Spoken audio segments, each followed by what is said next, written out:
자, 오늘은 누가복음 18장 우리가 읽기 잘 알고 있는 그 말씀을 중심으로 나를 따르라 하실 때라는 그런 제목 가운데 말씀을 전하도록 하겠습니다.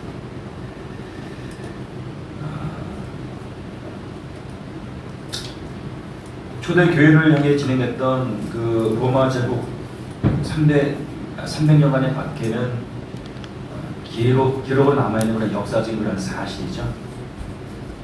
교회를 다니고 예수를 믿는다고 하면 그들은 이 땅에서 평안하게 어찌 보면 일상을 누리며 잘 먹고 잘 쓰는 그러한 삶을 포기해만 했습니다. 부자로 사는 것 상상할 수 없었고요. 재산을 몰수당하고 사회적인 성공과 출세를 포기해만 했습니다. 온 가족이 뿔뿔이 흩어져서 노예로 종으로 살아가야만 했습니다.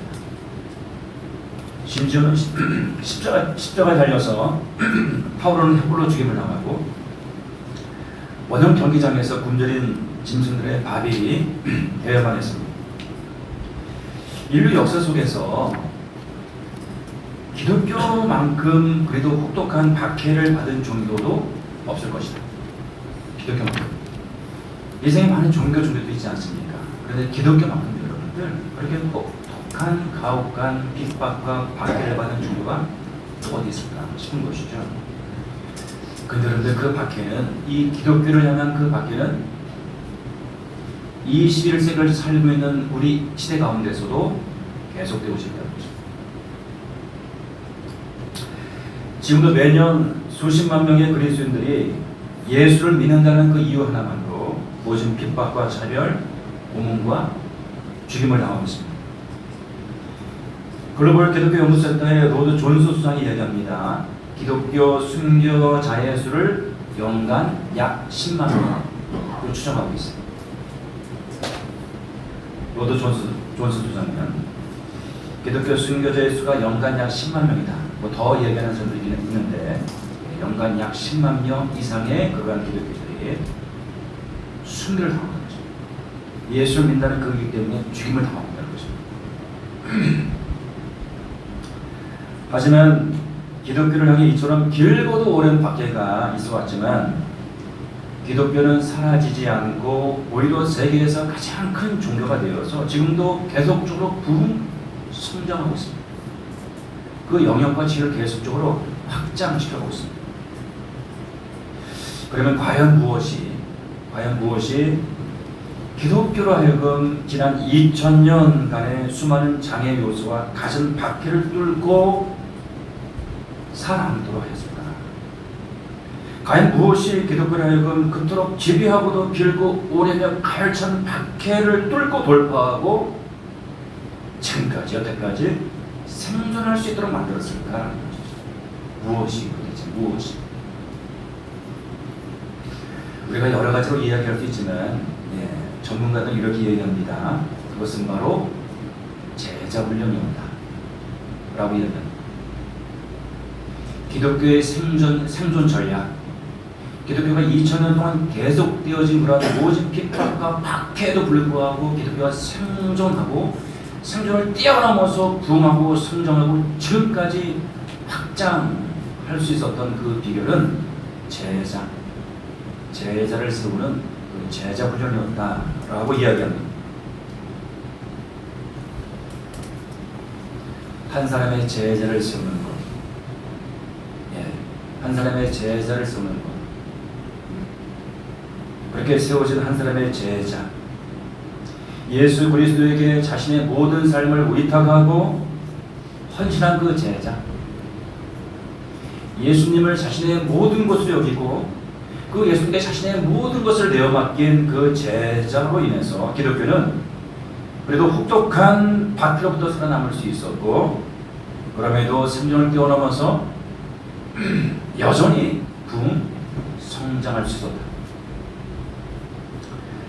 독일의 진젠도르프 백작이 이렇게 얘기를 했어요. 100% 헌신한 한 명을 99% 헌신한 99명이 당해낼 수 없다 라고 이야기를 했어요. 100% 온전히 헌신한 한 사람을 99% 헌신한 99명이 당해낼 수 없다. 제자는 어떤 사람이라고요? 제자는 예수 그리스도께 헌신되어진 사람, 예수 그리스도께 헌신한 사람을 말합니다.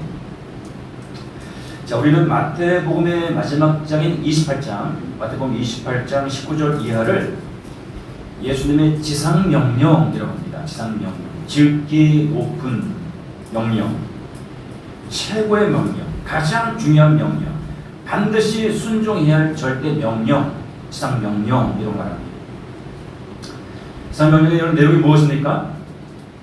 예수께서 나와 말씀해 주시되 하늘과 땅의 모든 것들을 내게 주셨으니 그러므로 너희는 가서 모든 민족을 제자로 삼아 아버지 아들과 성령 이름으로 세례를 베풀고 내가 너희에게 분부한 모든 것을 가르쳐 지키게 하라. 볼지어다 내가 세상 끝날까지 너희와 항상 함께 있으리라 하시냐.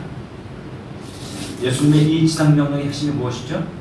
너희는 가서 모든 민족으로 제자를 삼아라.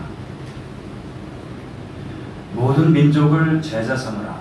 모든 민족을 제자로 만들라. 모든 사람을 제자로 만들라. 이것이 예수님이 우리에게 명령하신 가장 중요한 명령입니다. 다른 것은 지키지 못한다할지라도 이것만큼 우리가 지키고 준수해야 한다. 모든 사람으로 제자를 만들라. 예수님은 수많은 무리와 군중이 모이는 그런 초대형 교회를 세워가지 않으셨습니다. 예수님은 때론 그 수많은 무리와 군중에는 전혀 관심이 없는 것처럼, 때로는 박정해 보일 정도로, 때로는 너무 냉정한 것이 아닌가 싶을 정도로 그렇게 무리와 군중을 대하기도 하셨습니다. 오히려 예수님은 수많은 무리와 군중 가운데서 그렇게 소수의 사람들을 불러내어서 그들을 제자로 세우는데 역점을 두셨습니다. 소수의 사람들 불러내어서 그들을 제자로 세우는데 아주 깊은 관심을 두셨습니다. 예수님께 주어진 그러한 시간은 불과 3년이었습니다. 예수님 당신 때를 하셨죠. 당신께서 이 땅에서 공적인 생애를 사시며 그 사명을 감당해야 할 그런 시간이 불과 3년이라는 사실을 하셨습니다. 늘 십자가를 당신의 죽음을 목전에 두고 사셨던 예수님은 당신이 떠나가신 후 그 주님의 그 사명을 계속 이어갈 제자들이 절대적으로 필요함을 아셨습니다. 그래서 예수님은 무리와 군중을 불쌍히 여기셨지만 그럼에도 불구하고 소수의 제자를 세우는데 역점도 주셨습니다. 무리와 군주에게 당신 사역 영장의 3분의 1을 쏟아부으셨지만 12명 소수의 제자를 길러 세우시는 데는 사역 영장의 3분의 2를 쏟아부으셨다. 그 셀 수 없는 수많은 무리와 군중을 향해서는 당신의 힘의 에너지의 3분의 1을 쏟아부으셨지만 12명, 불과 소수의 12명을 길러 세우시는, 제자로 세우시는 그 일에 3분의 2의 힘과 에너지를 쏟아부으셨다. 소수의 제자를 길러내는 것, 이것이 결국 수많은 인생을 구원하고 온 세상을 변화시키기 위한 최상의 전략임을 예수님은 간파하고 계셨다라는 것이죠. 우리는 종종 우리 자신을 살피고 점검해야 합니다. 지금 여러분 4주째 우리가 제자도에 관해서 말씀 전하고 있습니다. 이 말씀에 비추어서, 이 메시지에 비추어서 여러분들 우리는 우리 자신을 살펴봐야 합니다. 성찰할 것입니다.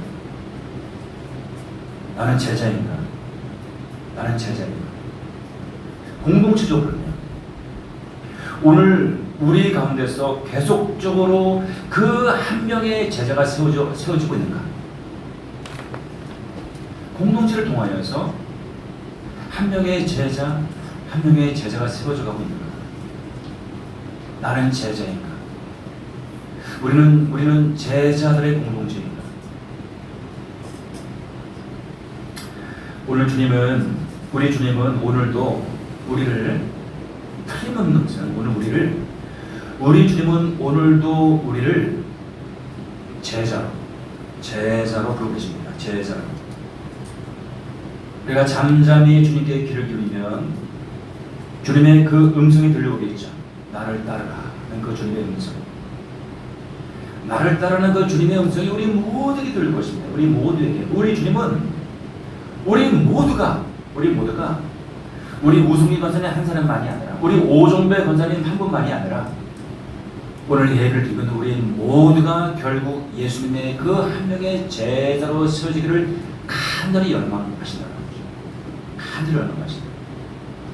결국 때가 되면 우리 지구가 우리 주님의 영광 받으실 그 한 명의 제자로 세워지기 원하고 오늘 성경 공독을 한 그 승리가 예수님의 그 제자 한 명의 제자로 세워지기를 간절히 소망하고 계십니다. 지금도 우리 주님께 귀를 기울이면 우리 주님의 그러한 세미한 음성이 우리 가운데 들려오는 것이죠. 내가 너를 사랑한다. 내게로 오라. 와서 나를 따라. 나의 제자가 되어라. 어느 날 어떤 관리가 예수께 나와 묻습니다. 오늘 본문의 이야기죠. 선한 선생님이여, 내가 무엇을 하여야 영생을 얻으리이까? 이 안에 지금 여러분들 믿음이 있다는 그런 수많은 사람들의 최고의 관심사 중에 하나인 것이죠. 영생이요, 영생. 내가 무엇을 해야 영생을 얻으리이까? 오늘 본문 전체를 통해서 알 수 있는 것이지만, 자, 우리가 영생을 얻는 것, 또 다른 표현으로는 하나님 나라에 들어가는 것, 또 다른 표현으로는 구원을 얻는 것과 동격으로 쓰이고 있습니다. 영생을 얻으리이까? 어떻게 해야 영생을 얻으리이까? 어떻게 해야 하나님 나라에 들어갈 수 있으리이까? 어떻게 해야 구원받을 수 있으리이까? 동격의 그런 질문과 내용인 것이죠. 영생, 하나님의 나라, 구원. 예수님은 그 관리에게 말씀하십니다. 너가 계명을 안 하니 간음하지 말라, 살인하지 말라, 도둑질하지 말라, 거짓 증언하지 말라, 내 부모를 공경하라 하였느냐. 우리가 이 말씀을 보면 어떻게 해야 영생을 얻을 수 있습니까? 라고 묻는데 예수님이 십계명을 얘기해요. 십계명을. 계명을 이야기해요. 그 말에 계명을 지키라고 말씀해요. 마치 계명을 지키는 것이 구원받는 방법이냐, 비결이냐 말씀하세요. 그렇지 않죠, 여러분들. 계명을 지킴으로 구원을 받습니까? 그렇지 않잖아요. 그런데 주님은 당신의 분명한 뜻과 생각이 있음에도 불구하고 그 관리에게 그 계명을 지키라고 이야기합니다. 아니나 다를까 이 부자 관리는요, 예수님의 그 말씀에 이렇게 좀 자신만만하게 이렇게 대답합니다. 이것은 내가 어려서부터 다 지켰나이다. 이 관리의 대답에 여러분들 왠지 모를 자신감이 뿜뿜 넘쳐나요. 아주 자긍심이 넘쳐납니다. 그런 거죠. 이런 것쯤은 제가 어릴 때부터 이미 다 지켜왔다는 것이죠. 이런 것쯤은. 우리 주님은 여러분들, 우리 주님은 늘 우리의 겉모습이 아니라 우리의 중심을 파악하시고 살피시고 우리의 중심을 깨뜨려 보실 주님이시잖아요. 그렇죠? 우리 주님은 늘 우리의 중심을 살피시는 주님, 우리의 속사람, 우리의 내면 그 중심 한가득 살피시는 주님이시잖아요. 우리 주님은 지금 당신 앞에서 이 관리의 내면이 어떠한지를 깊이 파악하고 계셨죠. 그는 관리였습니다. 오늘 우리 본문을 잘 살피면 그는 어떤 사람이었죠? 큰 부자였습니다. 큰 부자. 부자도 아니고 큰 부자로 표현합니다. 누구나 부러워할 만한 모든 스펙을 갖춘 그러한 사람이었습니다. 게다가 어릴 때부터 그러한 모든 그런 계명을 다 지켜왔다고 하니 얼마나 완벽해 보이는 그런 사람입니다, 여러분. 또 그 당시에 어떤 종교적인 배경으로 볼 때, 문화로 볼 때, 부자는 하나님께 복받은 사람입니다. 하나님이 축복하신 사람입니다, 여러분. 바로 그런 그에게 나름대로 자신감과 자긍심으로 충만한 그 부자 관리에게 예수님이 말씀하시죠. 너에게 아직도 한 가지 부족한 것이 있으니 너에게 있는 것을 다 팔아 가난한 자들에게 나눠주라. 그리하면 하늘에서 너에게 보화가 있으리라. 하늘에서 보화가 있으리라. 그리고 와서 나를 따르라. 이때 하늘에서의 보화는 이 부자 가론이 그토록 갈망했던 그 영생을 말하는 것이 영생. 그리고 와서 나를 따르라 하고 말씀하십니다. 그런데 여러분들, 이 부자 가론의 실상과 실체는 예수님의 이 한마디 앞에서 그 모든 밑바닥을 다 드러냅니다. 실은 그 자긍심과 자신감으로 충만했던 이 부자 가론이 실은 어떤 사람이었는지, 그의 실체와 실상이 어떠한지가 예수님이 이 한마디를 통해서 그 모든 것을 드러냅니다. 그 사람이 큰 부자이므로 이 말씀을 듣고 심히 근심합니다. 근심 정도가 아니고요, 심히 근심합니다. 심히 근심합니다. 이 부자 가론은 어떤 사람이었습니까? 하나님의 계명을 소극적인 차원에서, 아주 소극적인 차원에서 지켜내던 사람이었습니다. 하지 말라니 하지 말자, 이 정도의 차원에서. 그런 적극적인 차원에서 하나님의 말씀을 지키며 자신의 그 모든 삶으로 그 말씀을 즐겁게 살아내던 그런 사람이 아니었습니다. 하나님의 그 율법의 정신이 무엇입니까? 사랑이죠. 하나님의 사랑과 이웃사랑입니다. 하지만 그가 하나님의 계명을 지켜내었던 것은 이웃을 위한 것도 아니었습니다.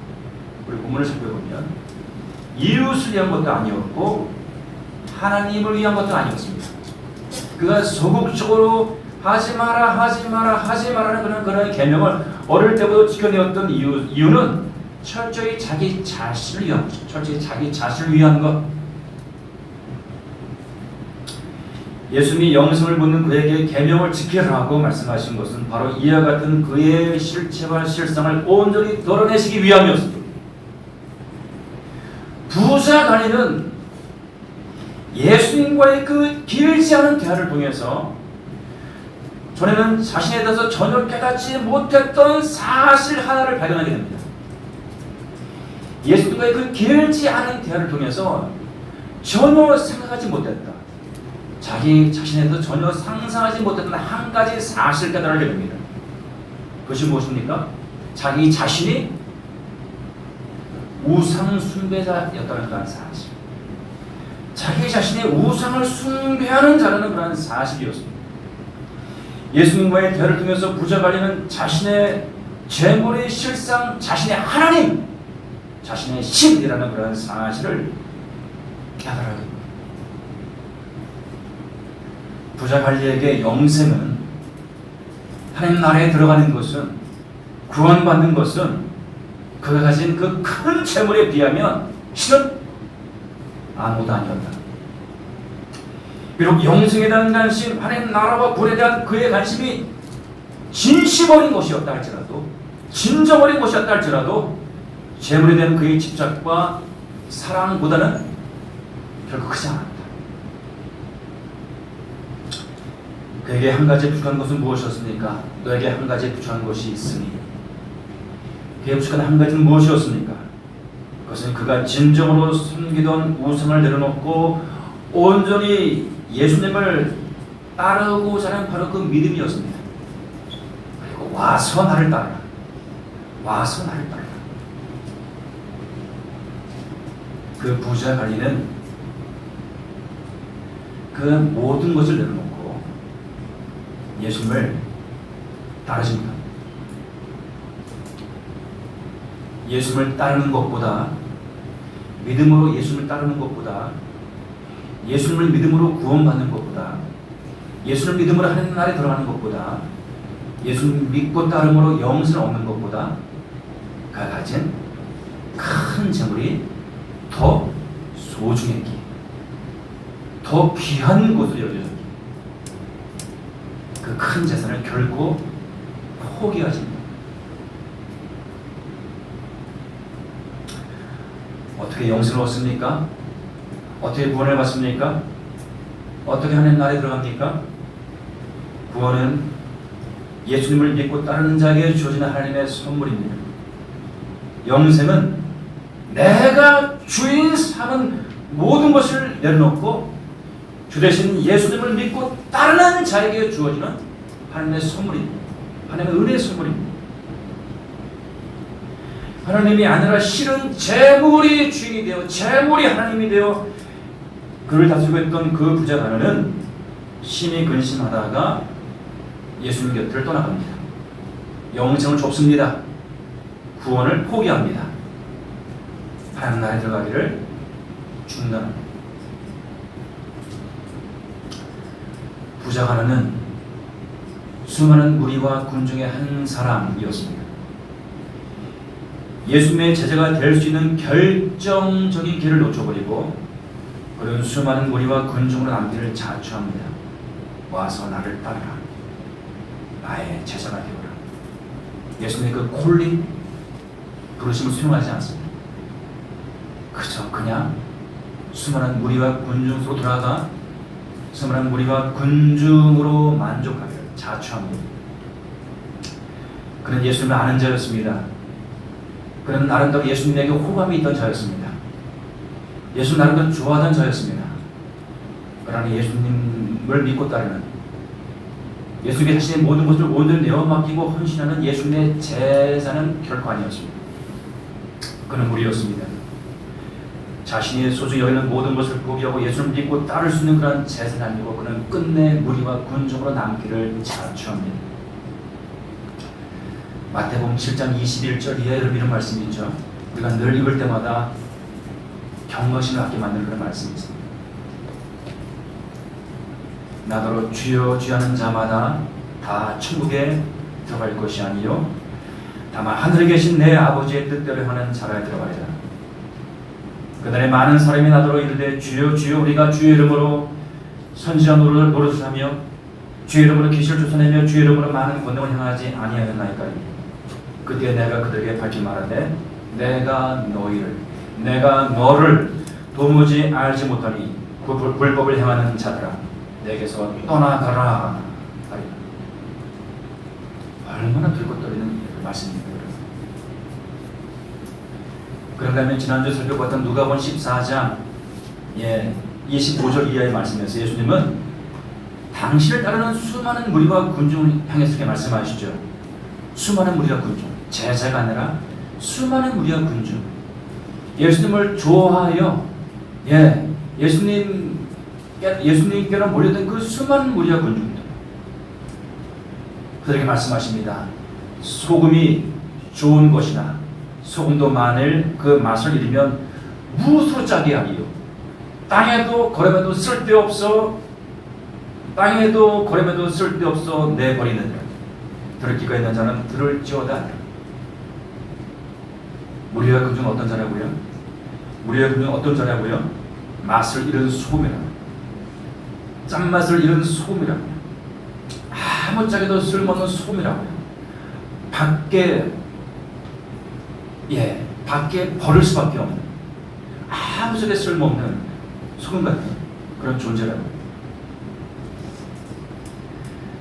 미국 뮬러크릭 교회는 미국에서 가장 크고 영향력 있는 그런 교회로 소문난 교회입니다. 뮬러크릭 교회는 아주 독특한 그런 목회 방침과 특별히 마케팅 기법을 접목해서 32년 만에 수만 명이 모이는 그런 아주 그런 대형교회로 성장을 했습니다. 근데 이 교회가 한 권의 책을 출판했는데 Where are you?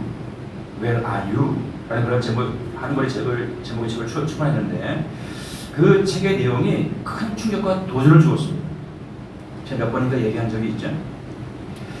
이 책을 발간한 배경은 교인들의 내적인 변화와 그들의 성숙함의 지수를 알아보기 위함이었습니다. 맨 처음에는 3년간 1만 명의 교인들을 대상으로 조사를 했는데 교인들에게 두 가지를 질문했습니다. 첫 번째, 내적인 변화는 얼마나 일어나고 있습니까? 당신에게 이 내적인 변화는 얼마나 일어나고 있습니까? 둘째, 당신의 성숙지수 얼마나 성숙한가? 성숙지수는 어느 정도입니까? 1부터 10까지 하는데 그 모든 것을 조사해서 한 권의 책을 출판하면서 보고했는데 그 책의 결론은 세 가지였습니다. 첫 번째, 지금까지 32년의 목회 방향에 문제가 있다. 뮬러크리 교회는 여러분들 과연 미국 최고의 교회였습니다. 수많은 나라들 가운데 큰 영향력을 행사하는 최고의 교회입니다. 그런데 그 교회가 32년 동안의 그들의 모든 그러한 사역을 결산하면서 내린 결론입니다. 첫째, 32년의 목회 방향에 문제가 있다.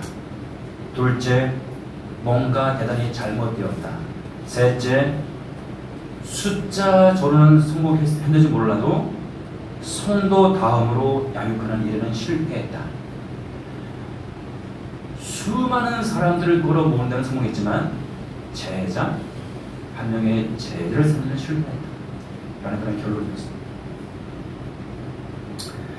그들이 발견한 핵심적인 문제는 이러했습니다. 교회에 수많은 프로그램을 만들어서 교인들로 하여금 영적인 활동을 하도록 이끌었지만 그것이 성도들의 영적인 성숙함을 보장해주지 못했다. 32년 동안 예배, 소그룹, 봉사, 구제활동, 제자훈련, 선교, 교육, 전도, 성교 공부에 막대한 재정과 인적단을 투자했고 교인들은 그 프로그램에 열심히 참여했다. 그리고 교회는 날로 부흥하고 성장했다. 그런데 교인들이 실제로 내적으로 내면적으로 영을 하고 있는가라는 질문은 단연코 노라고 대답할 수밖에 없다. 그들이 내린 핵심적인 결론이 이것이었습니다. 어찌 보면 이것은 당연한 결과다. 중요한 핵심은 이것이다. 윌로크릭 교회는 사람들에게 필요한 것보다는 사람들이 원하는 것을 채워주기 위해 모든 것을 걸었다. 사람들이 원하는 것을 채워주기 위해서 모든 것을 걸었다. 다시 말하면 하나님이 원하시는 것, 하나님이 그들에게 원하시는 것을 주기보다는 청중들이 원하고 청중들이 필요로 하는 것을 충족시키려 안간힘을 썼다. 실패는 당연한 것이었다. 예수님도 12명의 제자를 만들려고 혼신의 힘을 다 쏟으셨는데 우리는 수천 수만 명의 교인들이 몰려오는 것을 자랑하는 것에 집중되어 있었다. 우리는 기독교 사기꾼이라고 말할 수밖에 없다. 기본으로 돌아가자. 백지 상태에서 다시 시작하자. 회복에 집중하자.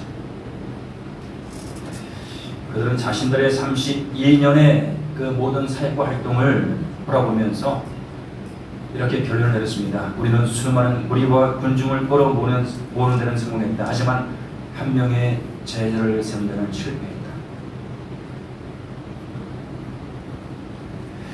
우리 예수님은 당신을 따르는 수많은 무리들을 향해 제자가 되라고 말씀하십니다. 제자가 되라. 당신을 따르는 수많은 무리와 군중을 향해서 제자가 되라. 예수님은 어느 날 당신께로 나온 이 부자 관리에게 말씀하십니다. 나를 따르라. 나의 제자가 되라.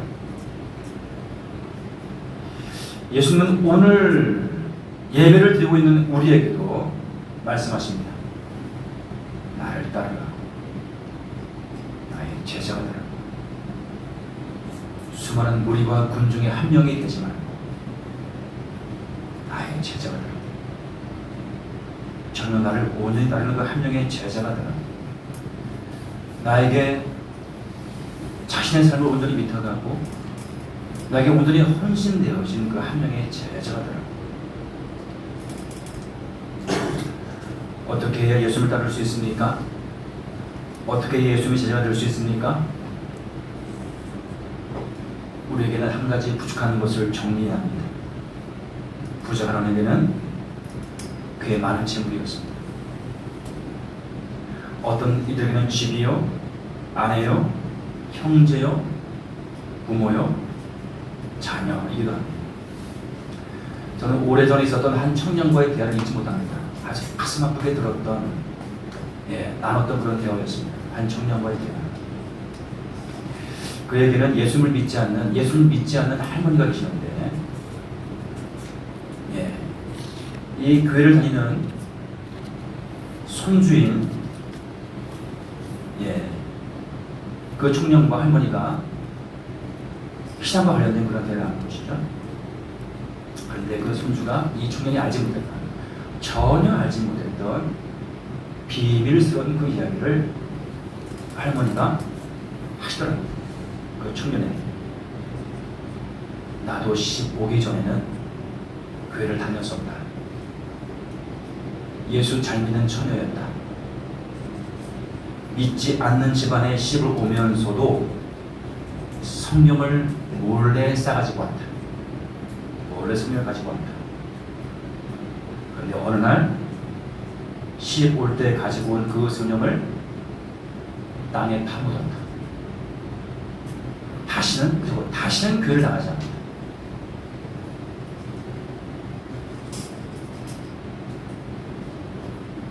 이 할머니 어떤 생각이었을까요, 여러분?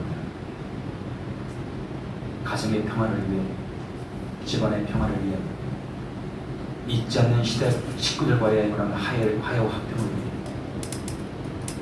그분의 믿음을 땅에 파묻은 것이었어요. 그분의 믿음.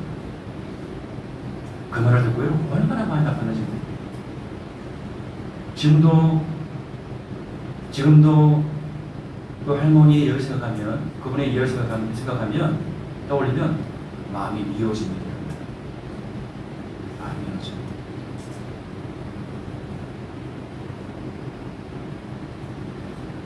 예, 우리 시청자 여러분들, 우리 찬양하면서 말씀을 정리하고 우리 주님 앞에 다시 우리의 주신함을 고백하면서 나가는 시간 가졌으면 좋겠습니다.